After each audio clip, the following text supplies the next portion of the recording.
देश में एक तरफ जहां विपक्ष के इंडिया गठबंधन की मुंबई में हुई लामबंदी और इससे मोदी सरकार के समक्ष पैदा हुई चुनौतियों की चर्चा थी, वहीं दूसरी तरफ सरकार ने संसद का विशेष सत्र बुलाकर राष्ट्रीय बहस को दूसरी दिशा में मोड़ दिया।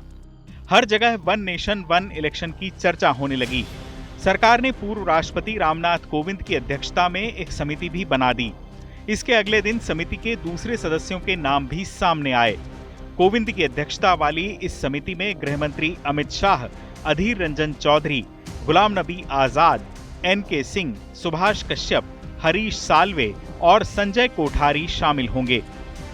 समिति एक देश एक चुनाव की संभावनाओं का अध्ययन कर अपनी सिफारिशें सौंपेगी, जिसके बाद सरकार आगे की रणनीति निर्धारित करेगी।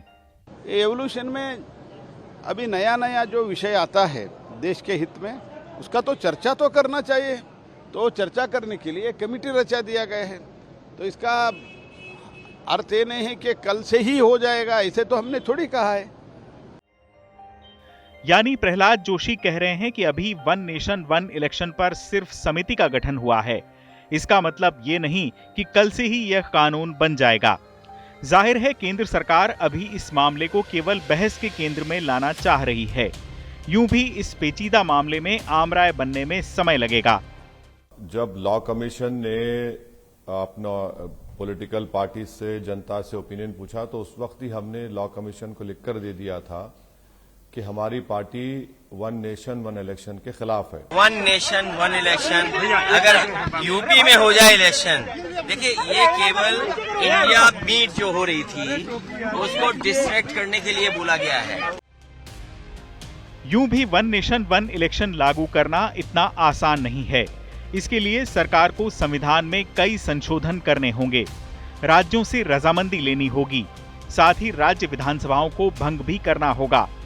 संविधान संशोधन के लिए लोकसभा और राज्यसभा दोनों में 2/3 बहुमत भी जरूरी होगा। लोकसभा में सरकार के पास बहुमत है। राज्यसभा में बहुमत के लिए हालांकि सरकार जीएसटी कानून की तरह 2/3 बहुमत का इंतजाम करने की कोशिश कर सकती है। इतना ही नहीं, संविधान संशोधन के अलावा कम से कम आधे राज्यों की विधानसभाओं में इसे पारित होना भी जरूरी है। फिलहाल बीजेपी या उसके सहयोगी दलों की 12 राज्यों में सरकारें हैं। ओडिशा और आंध्र प्रदेश जैसे 2-3 राज्यों को इसके लिए तैयार किया जा सकता है। हाउस में जो आएंगे प्रपोजल दे के आएंगे और उसी समय न एक एक चीज कहा जाएगा। क्या हो रहा है?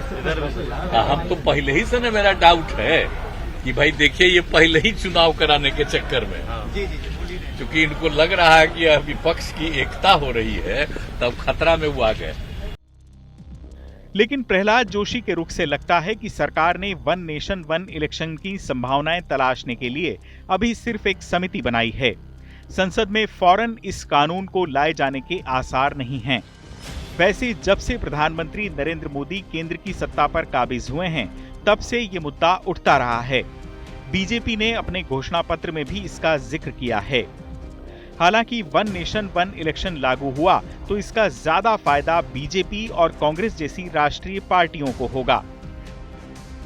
छोटी पार्टियों के लिए एक साथ कई राज्यों में स्थानीय और लोकसभा चुनाव के लिए प्रचार अभियान चलाना मुश्किल हो सकता है।